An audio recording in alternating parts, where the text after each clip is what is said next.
Well, welcome everyone to today's episode of TMI Advice You Didn't Want. Today we're going to be talking about something that I'm actually really excited about. This is something that I've really been diving into personally for myself, which is lucid dreaming. We had some people on TikTok. Well, we had one person in particular that was asking about how, like, basically I want to become really good at lucid dreaming and astral projecting. And to me, these are very, very similar. So, yes, there's differences, but in my experience, they are very, very similar. So we're going to talk about this. We're going to dive into it and hopefully make it a whole lot more clear about how you can actually start making this applicable for yourself if this is something that you want to do for yourself too. So in case we haven't met, my name is Karen.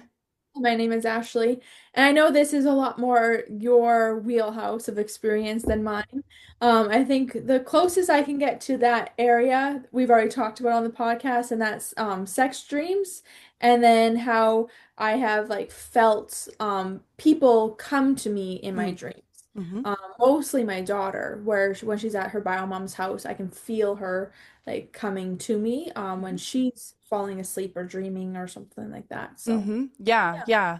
yeah. But this is just like anything else. We can train our body Sure. to do this, you know, just like anything, we can train our body to do it easier or to figure out how to do it, right? So for me, I've lucid dreamed ever since I can remember, since I was a child, really.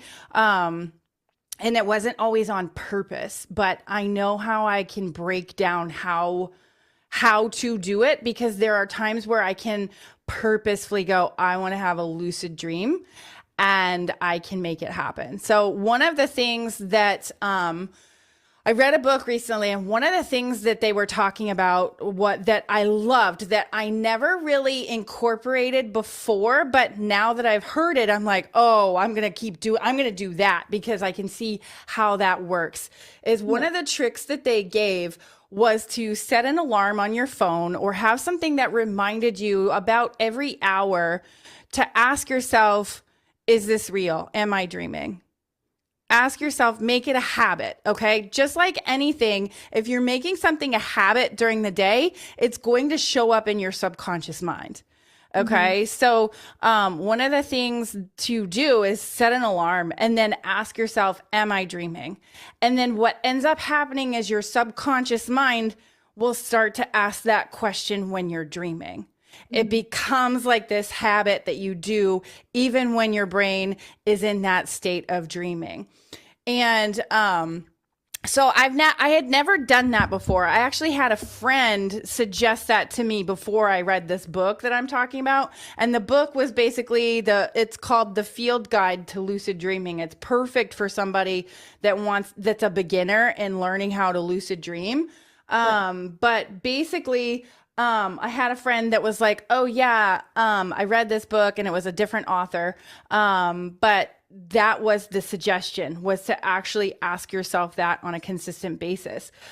Because then it's like it's top of mind. You're thinking about it. So what I would recommend too is make sure that when you go to bed, you have that intention of asking yourself and the intention of the lucid dream. This is honestly my biggest hack that I figured out if I wanted to lucid dream, to have the intention before I go to sleep. Imagine myself having the lucid dream before it happened, right? And this honestly goes back to all things manifestation, okay? Like it doesn't exclude anything because this is how our brain works, right? Like I know you understand this too, Ashley. Like if we want something in our life, we have to have the intention around it. And so create the intention around it. Really, that's the first thing to do. Have the intention and then have some sort of habit where you ask yourself during the day, am I dreaming? And another thing that this book was talking about is like in a dream, if you poke yourself, you're probably like, say you're poking your finger through your palm, your finger's in a dream going to go through your palm because things don't work the same. So that was the other suggestion. Like in the dream, ask yourself, is this real? Am I dreaming? And then poke yourself as you're doing it. And when you do that, you're going to instantly know, okay, my finger just went through my palm or my finger didn't go through my palm. So this isn't 3D reality anymore. Now I know that I'm lucid dreaming, right? Yeah. So it's just these little subtle cues to help yourself really know if you're if you're fully awake, if you're in that beta brainwave, or am I in a lower brainwave, and can I actually manipulate this experience? Mhm. Yeah, and I think that's like the really cool thing about like utilizing your dreams is you have more time to Hmm. to learn and grow. And I know we were talking before the podcast about how you can use your dreams to learn stuff as long as it's not too complex. And for me, I know I used to like dream study. And I didn't do it intentionally. I just knew I would, and so I utilized it. But what I always would do is I would either read over my notes or write my notes out right before my test. And I would either read them over once or write them out once before I had like a final or whatever it was. And I did that right before I went to bed. And then while I was sleeping, it was like I was still reading and still Yeah. writing out those notes. And so the whole 8 hours that I was asleep, it was a not very great sleep, but I was studying the whole sleep. And I would wake up and be like, oh, I can say the whole thing that I wrote out or read Yeah. out verbatim because I did it all night. Yep. And it was utilizing that time. And I always got really good test scores and I studied minimally, if at all, like really, because really reading out your notes is not really studying, but yeah. Yeah, that I mean that what you just said there is exactly like someone like Dr. Joe actually did that all the time. He taught himself how to do that. So he talks about how he would sit in class, get super fucking present with what was said, and he would basically break down the entire lecture to the point where he could verbally say the entire lecture because he was so present with it. He would go over it right before he fell asleep, and then he would lucid dream it during his sleep, right? So, and I'm going to say quote unquote sleep because we were actually talking about this weekend where it was like there's certain brainwave states that we can be in order to make this possible.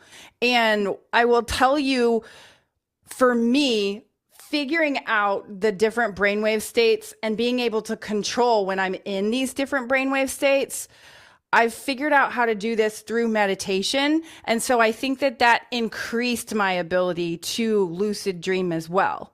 I was Mhm. able to figure out, okay, I'm in a state like when we are fully asleep, when our brainwaves, so there's different brainwaves. You have your beta, your alpha, your theta, and your delta. When you're in delta, you are in restorative sleep. Okay. There's really no dreaming that's happening when you're there.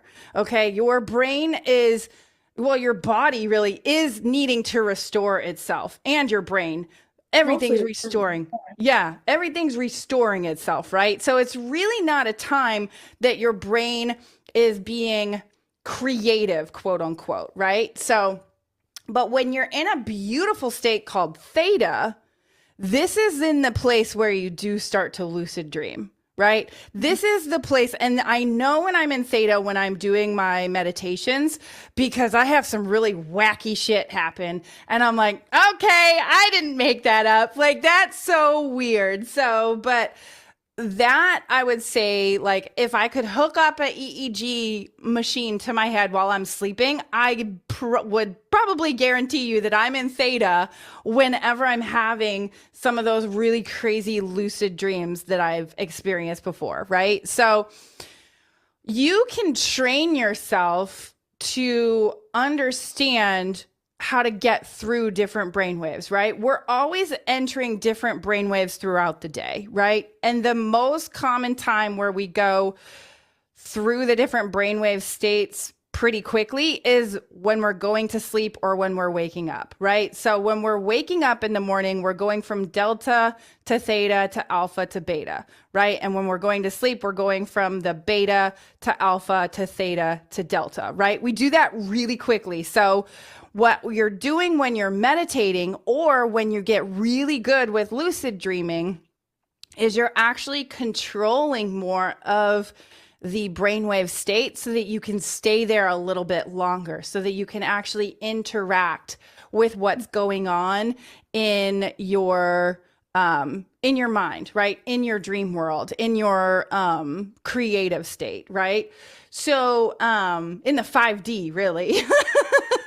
um, but the beautiful thing that meditation gave me was being able to understand how to slow down those brainwave states so that I could control them even more. Because I say I've lucid dreamed since I was a child, but I couldn't control it as much as I can now because I've created a skill around controlling how long I spend there and being able to not only control my brainwaves, but as a result of controlling my brainwaves, I've gotten to the point where I can control more of the dream. Because I used to have lucid dreams where I couldn't control them. I knew I was dreaming, I knew what was going on, but I couldn't control them. And now I've gotten to the point where I can control a lot of the dream because I have spent more time with myself, with understanding when my brain is in certain places where I can actually enter the operating system really of my subconscious brain and actually work with it. So, yeah, it's a game. Let play with it. Well, and like what you're talking about is like controlling it and all that kind of stuff. Like for the person that asked, like, how do I lucid dream and how do I, like, oh, the word is escaping me, astral project. I feel Astral like project. Yeah. Um, it really isn't that difficult. Like just getting started. It's as simple as your intention, like you said at the very beginning, like setting the intention. Like now we're talking more complex, but like to just start out, just set an intention and have awareness to what's actually happening. Like for both of us to be in, like I know for me it was high school, I don't know for you. I actually think I even noticed it in like late elementary school where I would lucid dream Oh, my yeah. family. And Yeah. so if I happened, like this was a happen chance kind of situation of like it happened by chance. I didn't set any intentions. I wasn't aware of it. It just started happening. Because I hated studying. And so I would procrastinate and procrastinate and procrastinate. And then last minute, I would read my notes before I would go to sleep because it was like, okay, fuck, I have no more time. I need to actually do something and I need Yeah. to go to sleep. So I read my notes and then I would go to bed, and that was the most effort I would put in. And then all of a sudden I would dream all about it. And so after probably years of that happening, I don't think I intentionally did it until it had happened for years. Like once you got into like the finals where you had a different test every day for 2 weeks kind of thing. Because before that it was so all over the place and I wasn't building that awareness connection to like, oh, this is happening every time. And so if I can happen chance have that happen by chance at elementary school age, not intentionally doing it, not having any awareness around it, if you just set the intention and have awareness, like you're gonna see it happen and you're gonna have progress. And it doesn't have to be that hard. And then once you get familiar, it's like when you see something, you train your eye to something, when you bring awareness to something, then you start to learn more about it because you're actually focusing on it. Mhm. It's kind of like that whole color thing that I'm sure a lot of you have heard of, like, okay, look and see how many places you can see green in the room. And you look around and you look around, and then someone's like, okay, so how many times did you see red? You're like, I don't know. Did I see red? Was there red? I don't know. Because you were focusing on Mhm. On green. the yeah. Similar to like this last week, we were on the island and there was humpback whales in like naked eye sight. Their spouts, their blow spouts were you could see them with your naked eye, but it was far. And so it was a pretty wavy day, and they were milling, so they were taking deep dives and milling around. So you didn't know exactly where they were going to come up because they didn't have an actual location. You didn't know if they were going to come up in 10 minutes or in 20 minutes, and it's wavy, windy, and these blow spouts are off in the distance, and you couldn't see them because they're that far. You could just see the blow spout. And so we sat there for probably a half an hour watching for these whales.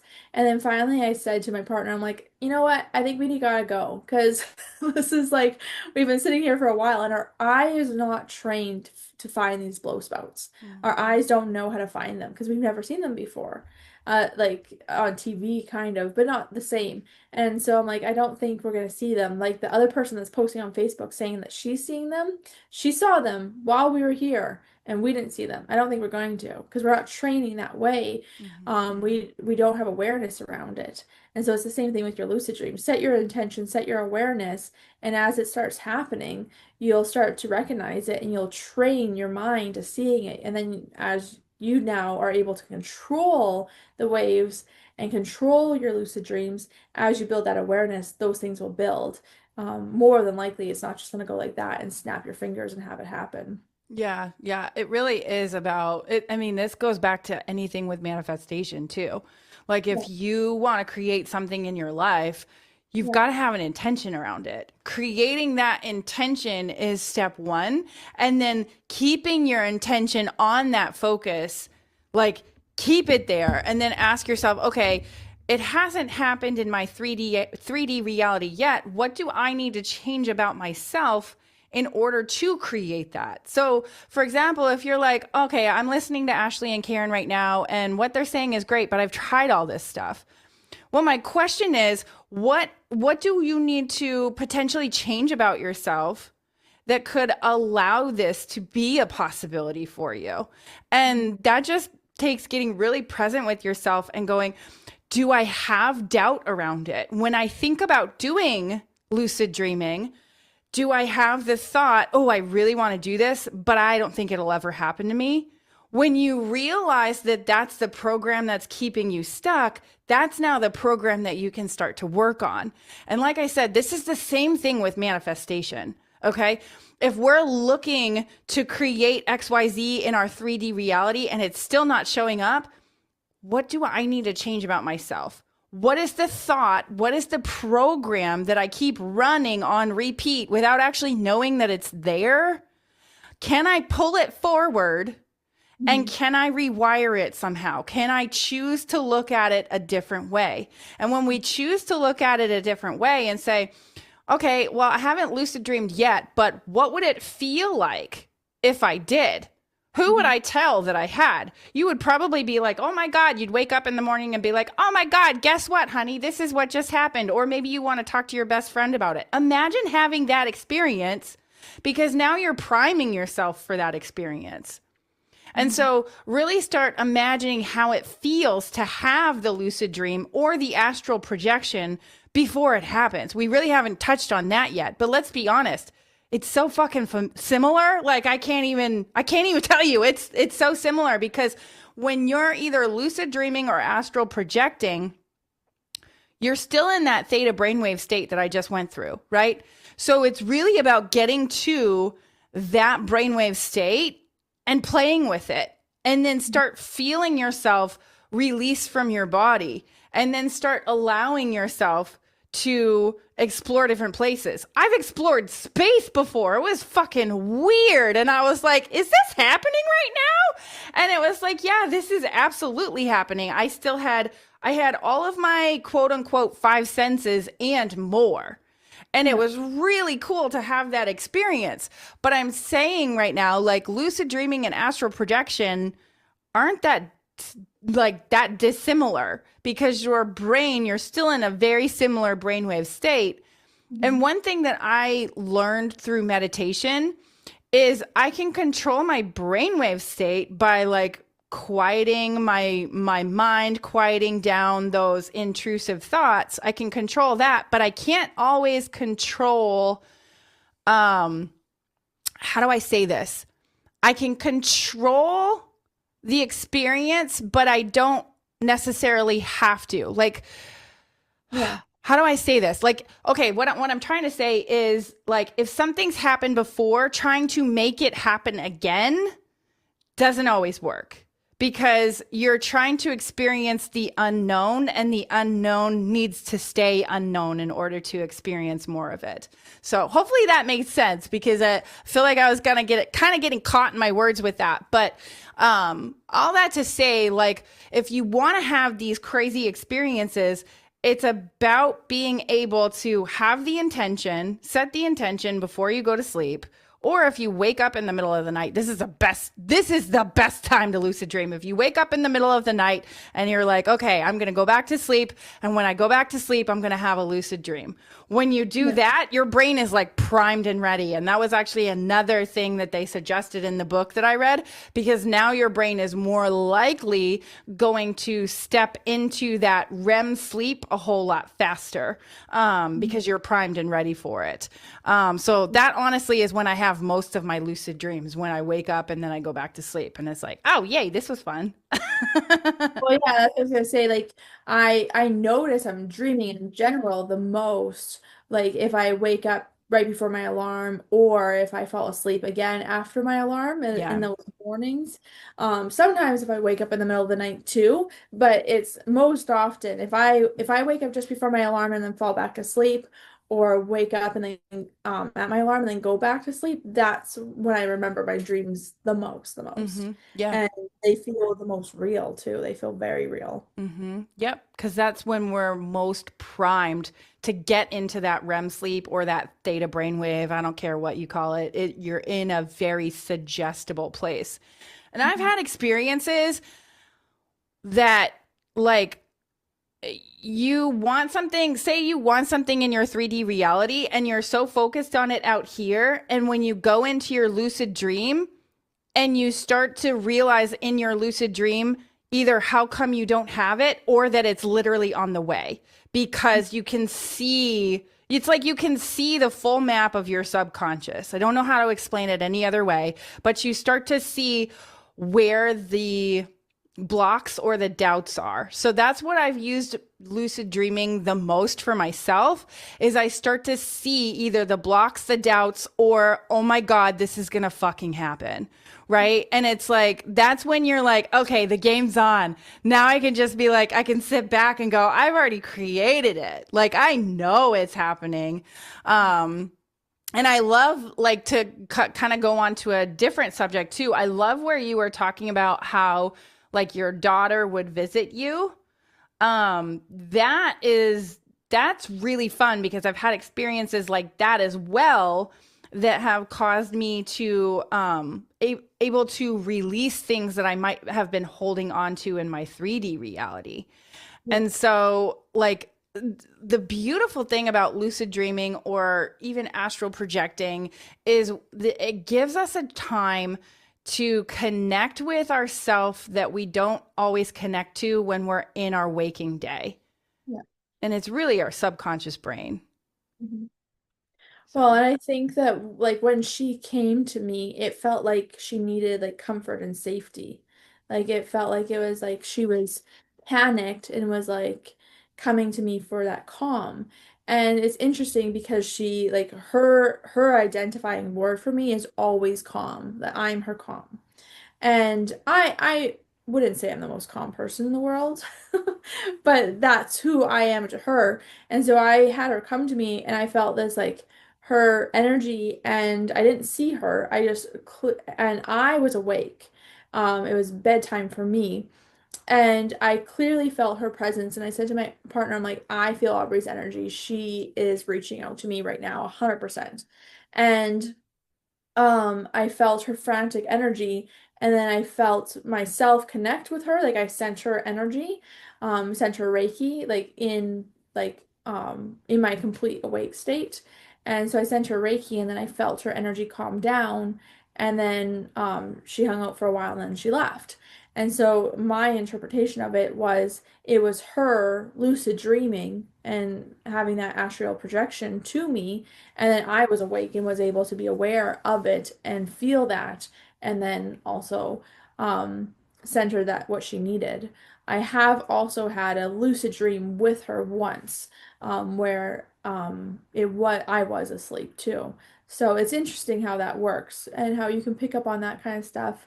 Um, And I think me being about to go to bed doesn't actually matter. Like the fact that I was getting ready for bed or in bed or whatever, it was more so that I was just calm and present. So I Mm, could have awareness that she showed up.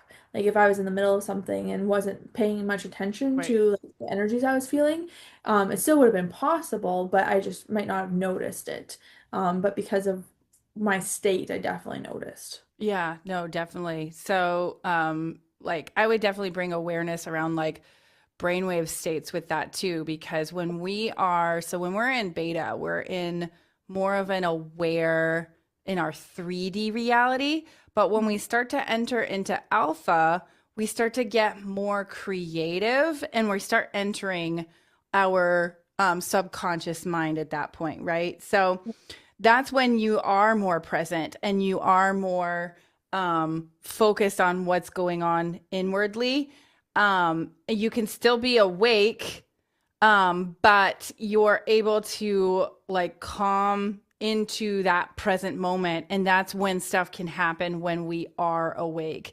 Yeah. When I figured this out, this took me a while to really like put all of this together. But when I figured this out, I realized, oh, this is what people are doing when they're doing psychic readings or when they're doing Reiki or when they're calming their brain waves down to the point where they can actually feel the creative side a whole lot more. And once I started to get that, I was like, "Oh my god. I've been so focused on my 3D reality for way too fucking long." And I think that as a culture, while this isn't bad to be aware of our 3D reality, but we're so focused on it. We train our children to be so focused on it too, that then we start to not even pay attention to as we get into those lower brain waves, like alpha or theta, we start Yeah. to go, oh, that's not really real. That's just my imagination. And the moment that I figured out, oh my God, this is still a part of me too, I shouldn't just let that go, is the moment that I started to, like, I truly think that's the moment that I started to go, oh my God, there's so much more to life. I can start playing with this and see what happens with it, you know? So, and that's when I think like magic can happen in our lives too, because we can be so much more open Mhm. to possibility that isn't our 3D reality. So, Yeah. Well, yeah. I think that's like a huge whole other topic Yeah. that I can dive into hardcore because I feel like a completely different person when I do Reiki. And Yeah. I personally only do distance Reiki. I don't usually do it in person. And I can understand how come, because it's And distracting if somebody's in front of you.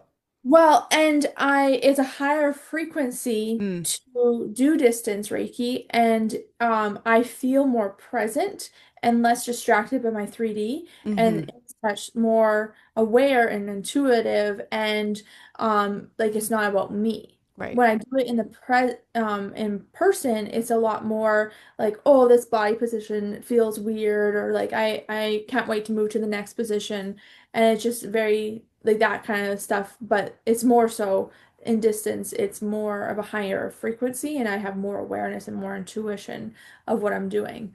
But I think that would be a fun thing to talk about is just like those feelings and how Reiki works and how anyone can tap into it. Like it's not, Hmm. you don't need to be You certified. don't have to be fucking special like all the gurus are telling you. You are fucking special. I had someone literally say like she would do body talk and she'd be like, "Oh, I can tell who is capable and who's not capable." No. We like so maybe we pause pretty quick here Yeah. because We there's could a go. whole tangent I can do just about my frustrations with the things that she Same. taught me and my family because me, my mom, my ex-partner, and my brother all went to see her and my dog.